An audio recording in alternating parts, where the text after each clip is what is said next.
Nah maksud saya bisa matur ini ke Habib Bidin, ke keluarga bahwa penafsir standar itu kedah wonten supaya nanti tidak versinya yang berat marit. Karena kita punya pengalaman kan sebesar Rasulullah saja nyuwun sewu terjadi hadis apa? Maudhu. Ya jadi harus dikawal secara apa? Ilmu. Siapa yang ya tentu yang paling kita dengar ya yang masyhur itu ya Habib Umar lah misalnya yang di luar keluarga Kudus ada Habib Umar, ada Habib Lutfi orang-orang.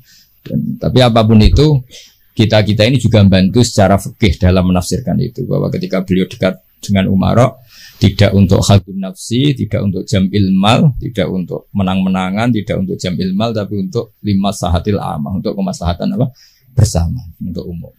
Apalagi tadi saya dengar sendiri dari Habib Bidin nanti ketika Habib Ja'far jadi ikon di makam Peloso juga keluarga ada minta tadi. Artinya tidak minta itu ya memang kita sudah dilatih untuk ikhlas itu. Soal nanti nyuwun sewu manajemen makom karena mungkin kebanyakan hasilnya terus mikir untuk pondok tahfidz nggih monggo tapi itu tidak dari keluarga tapi murni dari apa? Manajemen yang ya pengelola kelurahan sendiri. Kalau kita sendiri enggak. Terus yang ketiga bahwa sejarah orang-orang soleh memang harus dimaklumatkan supaya orang itu masih ingat Allah dan Rasul. Jadi saya sering baca di kitab-kitab awwalu hadaddin al-i'lam. Pertama agama ini muncul karena dimaklumatkan.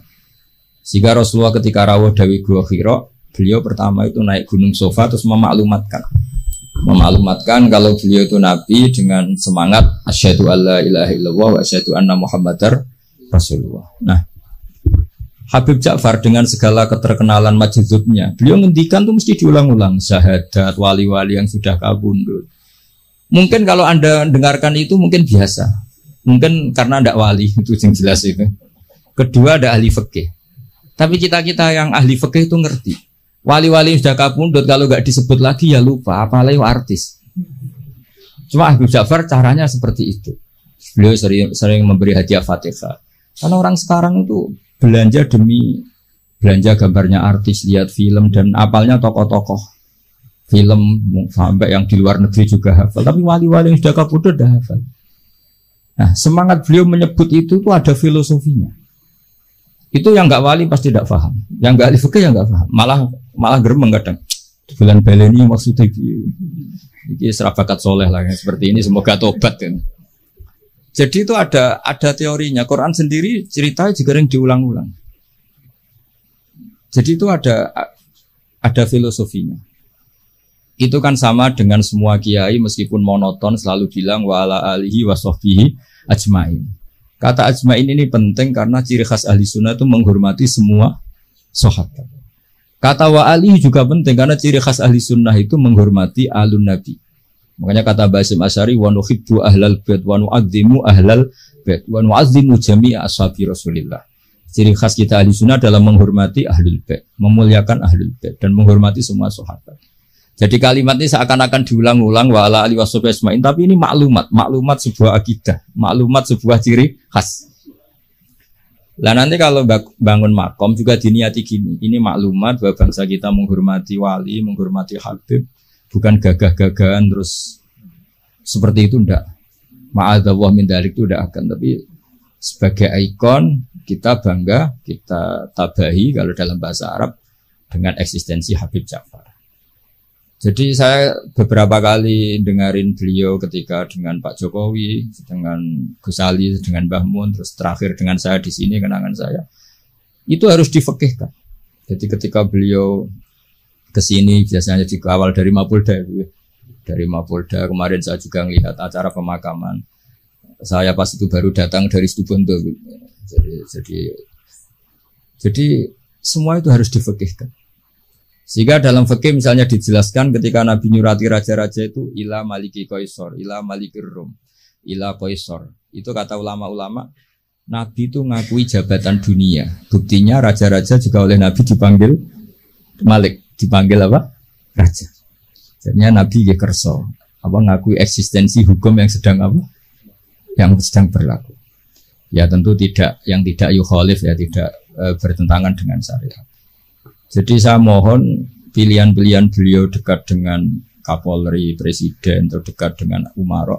Jangan ditafsirkan macam-macam, tapi tafsirkanlah bahwa semua ingin kita ini baik-baik saja, baik urusan yang terkait ulama maupun terkait apa umara. Dan itu yang diihyai seperti itu, al ulama wal umara tau aman. Ulama dan umara itu saudara kembar, saling meleng. Saya sebagai kiai itu juga gak bisa bayangkan berantas narkoba dengan penyelundupan seperti itu. Yang punya otoritas itu polisi. Kita gak bisa bayangkan kan seperti pemerkosaan, penggarungan, pembunuhan itu gak bisa bayangkan kalau gak ada apa? Polisi. Nah, anggap saja Habib Ja'far itu ikrar bahwa kita ini butuh negara. Lah bahwa kita di sana sini ada kekurangan baik di aparat negara maupun di kita ya sudah al-insan makhluk khotok. Tapi kaidah kita dalam fikih itu la yudraku kulluh la yudraku kulluh. Jadi kalau tidak bisa ideal jangan ditinggalkan sama sekali. Kita bernegara pasti tidak ideal, tapi kita butuh kekuatan untuk melawan penjahat, kekuatan untuk melawan pengedar narkoba, kekuatan yang bisa menangkap pemerkosa. Nah, kekuatan-kekuatan itu adanya di kepolisian. Sama kita butuh kesejahteraan, benono sing mikir menteri keuangan, Bominko apa. Kita butuh kesehatan ya ada yang mikir yaitu menteri kesehatan. Karena kalau sing mikir kiai terus bentuknya kadang-kadang juga kayak rontok jimat gitu. Nah, sing ra tepak terus rontok dukun gitu. Jadi repotnya kesehatan kalau yang mikir kiai itu nak tepak ya dongo, nak ra tepak ya rontok gitu. Nah, jadi ini kula suwun sekali saya mohon semohon-mohonnya sama keluarga Habib Ja'far, utamanya sama Habib Umar Al-Mutahhar yang beliau lama sekali di situ, sama pendereknya Habib Ridho Khirit ya. Habib Ridho Khirit. Saya tahu banyak beliau karena memang saya termasuk orang yang mencintai beliau. Coba tafsir-tafsir fikih ini kita hidupkan supaya enggak ada tafsir yang macam-macam gitu. Jadi iya gimana? Kalau saya ya Habib Ja'far mendingan jenengan. Ya, mungkin kalau Abu Umar itu terlalu sibuk. Ya. Jadi kan punya orang yang bisa menulis sejarahnya Abu Ja'far. Jadi kan yang mengkoreksi. Oh ya, saya yang pokoknya yang bagian fikih insya Allah saya ikut bikinnya nanti. Itu lebih bagus. Jadi versi-versi yang tadi juga kayak beliau dekat dengan Pak Jokowi, jangan dilihat karena Pak Jokowi presiden top. Bukan, dengan Pak Polisi pun, dengan camat pun, atau dengan rakyat kecil pun beliau. Jadi ini semuanya dalam konteks. Saya bersaksi ya Mbah Mun. Banyak orang bilang Mbah Mun sudah para wong presiden kan keren. Mbah Mun ditamoni KUA itu ya hormat.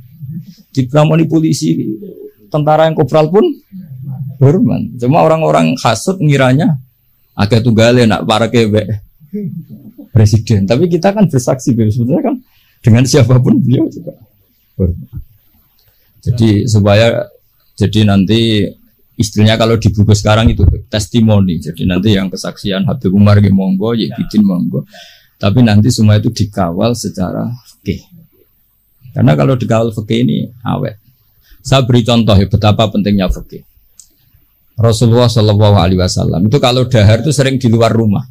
Dan cara dahar itu nggak priayi menurut ukuran orang-orang priayi. Orang priayi itu kalau dahar kan dinampan terus pakai sendok. Nabi itu dahar kayak umumnya orang.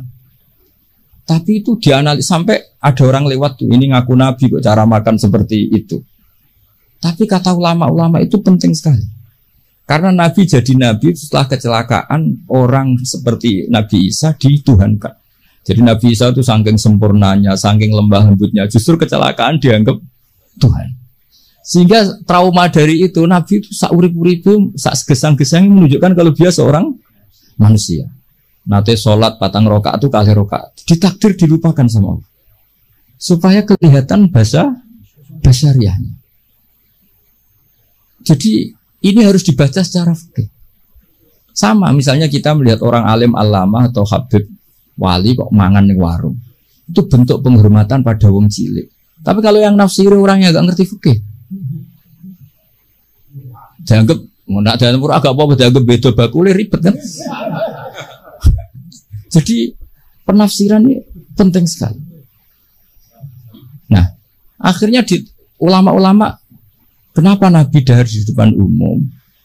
Bahkan Nyon Sewu pernah juga di depan umum Nabi itu dimarahin orang macam-macam. Nabi ya sabar. sampai beberapa kali dimarahin. Tapi akhirnya orang itu sungkem terus iman. Ini orang Yahudi. Saya membaca alamat Nabi ada di kamu semua, kecuali satu yang belum saya jumpai, yaitu ketika dimarahin, dimaki-maki, nambah-nambah khilmannya, sifat sayangnya, sifat sopannya. Dan sekarang saya temukan sifat itu pada Anda, maka asyhadu alla ilaha illallah wa anna kamu Rasulullah. Jadi fikih ini harus dibaca. Seorang lagi fikih ini harus dibaca. Sehingga ketika Nabi lupa sholat duhur hanya 2 rakaat, Nabi dawuh ma kuntu ansa walakin unassali as-sunnah. Saya sebetulnya enggak lupa, tapi saya ditakdir lupa supaya kalian tahu ketika lupa harus melakukan apa. Jadi lupanya Nabi itu berkah bagi kita semua. Saya sering nyontohkan tuh sholat qadha. Normalnya sholat qadha itu tidak wajib karena batas waktunya sudah habis. Kalau kita tangi turu 12:30 sekolah SMP kan sudah gak mungkin sekolah, jatahnya sudah habis. Normalnya qadha itu tidak wajib. Karena yang namanya sholat subuh ya antara 4:30 sampai jam 6 misalnya. Waktu itu habis kan harusnya kan sholatnya juga habis. Karena malaikat bagian nyatet sudah tutup buku kan. Itu ibarat kita mau nabung sudah jam 4, jam 5 kan bank sudah tutup. Tapi barokahnya Rasulullah nanti ditakdir kodok. Saya ada bilang kodok, ditakdir kodok subuh. Dan ternyata Nabi sholat. Terus jadi pelajaran bahwa kodok itu wajib. Nah, jadi Nabi itu dalam kondisi yang seakan-akan Nabi kok kodok, itu aja berkahnya. Tadi kan Nabi gak pernah kodok. Mungkin ulama-ulama pertama kaya izan mesti berpikir gak butuhnya kodok itu. Mesti berpikirnya begitu, karena nah, contoh yang terakhir sekaligus ini pengalaman fikih. Semua ketika tawaf itu jalan, tapi Rasulullah itu naik unta. Itu kalau orang nggak seneng Nabi atau nggak ngerti fikih, anak buah kon melaku dek enak-enakan lenges-lenges numpak unta. Tapi baru kayak para penafsir fikih akhirnya diketahui bahwa tidak termasuk syarat sahnya tawaf harus jalan. Buktinya Nabi naik unta. Akhirnya kita pakai kursi roda punya dalil, yang agak sepuh pakai skuter punya. Coba kalau dulu Nabi jalan kaki, akan dikira syarat sahnya tawaf harus jalan kaki. Jubah juga gitu, bikin jubah, baju hem kayak gini. Itu dulu semua tabiin kalau sholat tuh pakai pakaian resmi, pakai jubah, pakai gamis. Kalau Indonesia mungkin pakai hem resmi. Itu Jabir bin Abdillah datang ke masjid, jubahnya dicopot, serbannya dicopot, dicandal lah. Terus sholat pakai sarung satu, akidan bena torofaihi ala atiki, sarungnya dicancang begini, kayak orang-orang kuno di kalung no. Terus ketika dikomplain sama tabiin, unzuru ila sahibi Rasulillah, ini sahabatnya Nabi kok sholat seperti itu. Terus beliau marah. Saya bersaksi Nabi pernah sholat seperti saya ini. Akhirnya barokahnya itu orang tahu batas minimal aurat, yaitu mabena surah. Andai kan semua sholat mulai dulu jubahan pakai gamis, pakai hem, akan dikira syarat sahnya harus seperti ini. Tapi barokahnya itu orang yang pakai celana 1/4 misalnya dengkul pasangon atau pas apa di sawah bisa sholat karena memenuhi syarat. Jadi itu hebatnya Rasulullah SAW. Jadi ketika beliau dengan standar gamis imamah yaitu kondisi terbaik karena pakai pakaian ketika pakai sarung diikatkan juga kondisi terbaik karena itu maklumat ilmu bahwa ini standar minimal untuk satrul aurah. Itu hebatnya Nabi. Pas pakai pakaian resmi ya adnal halat, pas pakai pakaian paling minimal juga a'lal halat. Jadi kemana pas pakai a'lal halat ya a'lal halat, kayak adnal halat juga a'lal halat. Jadinya Nabi ketika pakai kamis, pakai imamah juga kondisi terbaik karena pakai pakaian. Ketika Nabi hanya pakai sarung satu dan menutupi aurat juga kondisi terbaik karena sebagai maklumat secara ilmu bahwa itu batas aurat. Jadi apa? Nabi ketika sholat juga kondisi terbaik, ketika dahar juga kondisi terbaik karena dahar Nabi memaklumatkan aku mau terima Nabi ora pengira. Nah, jangan sampai Nabi dahar terus Nabi kok begani ngembel, tidak bisa. Nabi dahar sekaligus memaklumatkan nafyul uluhiyah bahwa saya tidak Tuhan karena Nabi jadi Nabi setelah Nabi Isa. Ya di sini hebatnya Quran ketika nyifati Nabi era Rasulullah, wa ma arsalna qablaka minal mursalin illa innahum la yaquluna ta'ama wa yamshuna fil aswaq. Jadi makanya saya sering dengar Habib Ja'far kecilnya sering main layangan, sering dolanan ayam. Itu menurut saya filosofinya orang tuh tidak perlu bagian nunggu punya alpat tabungan miliatan. Cacile dolanan pitik ya seneng. Butuhe donya ku syukur dolanan pitik ya dolanan pitik. Tapi nek iso jodoh. Intinya itu bisa kok ditafsirkan secara Nabi itu kalau ada sahabat dolanan manuk ya seneng. Ya Umair mafa'alan nughair. Manuk piye jem. Aku tak cilik. Jadi cobalah ini ditafsirkan tadi secara fikih supaya hal-hal yang basyariah itu menjadi makna yang luar biasa. Kayak tadi Nabi itu menunjukkan basyariahnya. Tapi itu bagus karena beliau jadi Nabi setelah Nabi Isa yang gara-gara pesonanya terlalu magis kebablasan dianggap Tuhan. Lalu Nabi enggak, kayak umumnya orang. Dahar ya kayak umumnya orang, cara berpakaian ya kayak umumnya orang. Kadang-kadang ya dineng bojone sak wulan, macam kayak umumnya orang. Ya masyhur itu Nabi nanti di ya amang kesuwen ya setahun nih. Nah, setahun kesuwen ya ono riwayate. Jadi saya ingin lah. Makanya beberapa ulama setiap nulis sifat wajibnya Nabi itu mesti apa? Sifat wajibnya papat, misalnya mukhalif papat, mesti menetapkan satu sifat jaiz. Ini ku al-a'rad al-basyariyah. Nabi juga punya sisi kemanusiaan. Tapi ini menjadi luar biasa karena bentuk perlawanan terhadap nafyul uluhiyah. Bahwa seorang Nabi enggak boleh dituhankan. Ini penting sepenting-pentingnya. Makanya ketika Nabi wafat, saya ulang lagi ketika Nabi wafat, itu Sayyidina Umar kurang dekatnya sama Rasulullah. Kurang pinternya Sayyidina Umar. Ketika Nabi wafat gak terima dia. Mangqala inna Muhammad qad mata qata'tu unuqah. Siapa yang bilang Muhammad mati tak bunuh. Innama huwa yunaji rabbah kama yunaji Musa rabbah. Beliau sedang munajat. Marah-marah. Lah orang mau gak bilang kabudut gimana nyatanya cara lahir kabudut. Akhirnya Abu Bakar datang, terus Umar dileraikan dengan dibacakan ayat afa immata wa ma Muhammadun illa rasul qad khalas min qablihi rusul afa immata au kutilang qalabtu. Jadi ketika Nabi kabundut dengan cara yang wajar, itu juga mendapat derajat yang setinggi-tingginya karena itu bentuk maklumat juga bahwa beliau adalah tidak Tuhan. Andai kan Nabi kabundut kayak Nabi Isa diangkat ke langit, juga bisa saja jadi tragedi di Tuhan dan beliau itu orang paling nggak ingin dituhankan. Jadi semuanya ini spesial itu. Apa semuanya ini? Jadi yang biasa saja itu spesial. Nah, tapi ini kalau yang ngendikan tidak ahlul fikih, tidak ahlul hadis. Nabi kok kabudutnya biasa sih, sakjane keren diangkat ning langit kok Isa. Lha iki umat yang perlu ditobatno, paham? Justru Nabi kabudut biasa ini menjadi luar biasa karena di situ tidak terjadi nafyul uluhiyah. Jadi begitu juga nanti tentang Mbah Mun, Habib Ja'far, Mbah Arwani, Mbah Munawir, tokoh-tokoh yang basyariah ini harus dijadikan ahwal yang luar biasa. Jadi misalnya kancanan wong cilik ya bentuk penghormatan pada wong cilik, kancanan wong gede ben ora hasud. Kadang ya ana wong gelem kancanan wong cilik tok ora gelem kancanan wong gede. Dikira zuhud aroi jebule hasud. Banyak gak yang seperti itu? Banyak banget tuh. Ada sing kancanan wong gede tok mau wong cilik. Ya ternyata sombong betul. Lah ini beliau-beliau ini teladan betul. Jare Habib Bidin ya Ja'far dolanan manuk berkutut ya suwen, dolanan pitik ya suwen. Artinya beliau-beliau itu orang yang gampang syukur. Orang kok senengnya ketika di istana saja atau ketemu presiden saja enggak.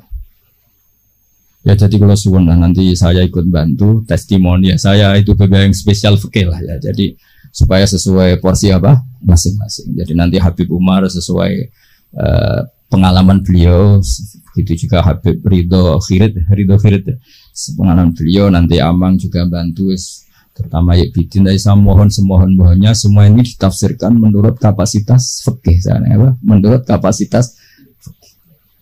Karena perilaku Rasulullah SAW, andai kan tidak ditafsiri fikih, ya repot. Sama tak ceritani, donga mara kuburan ya barokah rodok suudon. Nabi itu giliran di Aisyah keluar. Karena garwane Nabi banyak dan yang cantik juga banyak, ada Zainab, ada Sofia. Aisyah itu cemburu, ditututi pikirannya itu ke yang lain. Ternyata Nabi itu merobaki.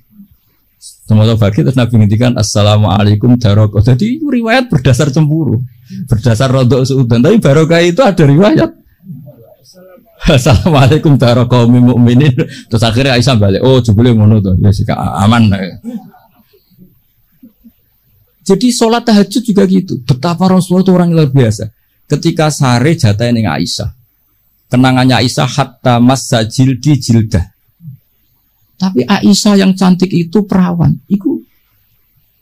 Aisyah itu saya senang sekali ketemu engkau. Orang Jawa lagi seranjang dengan beliau. Tapi apa pamitnya Nabi? Zani putune kudu niru ya kowe. Dari ini ata'abbadu li rabbi. Aku keiha, aku tak ambek pangeran. Dari ini ata'abbadu li rabbi. Terus sholat. Ya dikira Aisyah sholatnya rakaat. Ternyata sholat tuh sampai subuh. Padahal ngarepe Aisyah, ngarepe Saudah banyak penafsirnya. Ini di depan Aisyah. Dan pas rukun, perlu dicatat pas rukun. Nah sama tahajud kan pas dineng. Sekali rukun serang arah tahajud kan. Ini pas apa ya? Pas rukun. Pas Aisyah, tidak Saudah. Wah Aisyah terus entek tuh. Aku sengajune ngene ditinggal sholat asik sampai subuh. Makanya protes deh. Ngapain kau begitu ya Rasulullah? Waqad ghafara wa laka ma taqaddama min dzambika ma tak. Jadi aslinya orang niat takok. Ya rada niat protes. Nabi jawab afala akunu abdan syakur. Jadi ini Rasulullah SAW. Semua perilakunya itu hebat. Tapi Nabi nanti kalau lihat santrinya minta tahajud terus ngamuk. Innali ainika haqqan wali zaujika. Kok cumono bojomu ya duwe hak. Jadi kayak apa? Jadi saya mohon jadi Nabi ketika adnal halat kayak pakaian tadi, pakai sarung dilipatkan itu namanya adnal halat, pakaian paling mini. Tapi itu secara ilmu menjadi a'lal halat karena menjadi ilmu bahwa pakaian aurat batasnya satu aurat hanya segitu. Andai kan Nabi selalu pakai jubah dan selalu pakai hem resmi, akan dikira syarat sahnya sholat harus sesempurna itu. Ya, saya ulang lagi jadi ingat ya, Nabi ketika memilih adnal halat itu hakikatnya tetap a'lal halat. Jadi ketika Nabi biasa-biasa saja, tetap ini secara fikih hasilnya luar biasa. Karena di sini ada maklumat hukum. Ya begitu juga nyun sewu ketika Nabi lupa. Sanukriuka fala tansa illa masyaallah. Andai kan Nabi tidak pernah lupa. Nabi kan pernah zuhur 2 rakaat. Terus beliau kondur setelah di pintu ada sahabat yang agak kurang peradaban karena masih baru lah. Aku siroti sholatu amnasita ya Rasulullah, ini sholat model qasar apa memang kau lupa? Sahabat-sahabat yang terpelajar Abu Bakar Umar kan tidak berani matur. Nabi masih jawab, kullu dzalika lam yakun, itu tidak ada semua. Hanya Nabi kembali ke mihrab. Ahakun maqalahu dzul yadain. Tadi yang dikatakan dzul yadain apa benar? Iya ya Rasulullah, kau tadi sholat 2. Sahabat yang kayak kula mun seneng. Wah ini sholat duhur model baru, berarti mulai besok 2 rakaat dianggap nasah mansuh. Makanya kita tidak tanya karena inginnya itu memang nasah mansuh. Tapi apa yang terjadi? Nabi terus takbir nambahi 2. Nah, semenjak itu diketahui kalau sholat lupa, ya sudah tinggal nambah jumlah yang dia lupa. Jadi lupanya saja barokah. Jadi semua yang dilakukan Nabi lupanya saja barokah. Ditakdir kodok saja barokah. Termasuk dicurigai bojo, dikiting sampai itu ya barokah. Akhirnya ditemukan assalamualaikum daraqaumin mukminin wa inna insyaallah bikum. Dan itu akhirnya yang jadi dalil tahlil. Saya punya kitab namanya itu Tajul A'ras fi Qutbi Habib Soleh bin Abdillah Al-Attas. Itu diantara dalilnya orang tahlilan atau baca Quran di kuburan. Itu dalilnya itu hadis itu. Hadhihi kalimatun ghairul Quran. Ini kalimat tidak Quran, yaitu assalamualaikum daraqaumim. Dan kalimat ini tanfaul mayyita. Karena Nabi tidak mungkin ngendikan sesuatu yang tidak ada gunanya. Kalau kalimat yang tidak Quran saja tanfaul mayyita, manfaati ke mayit, apalagi kalimatul Quran. Lagi-lagi barokah. Padahal itu peristiwanya dikiting tadi. Dicurigai tadi. Jadi saya mohon nanti buku tentang beliau itu segera diterbitkan keluarga dengan niat supaya versi itu tidak berseliweran. Sama seperti Rasulullah, akhirnya ada hadis sahih macam-macam. Kenapa ada hadis sahih? Supaya yang maudhu ini tidak berseliweran.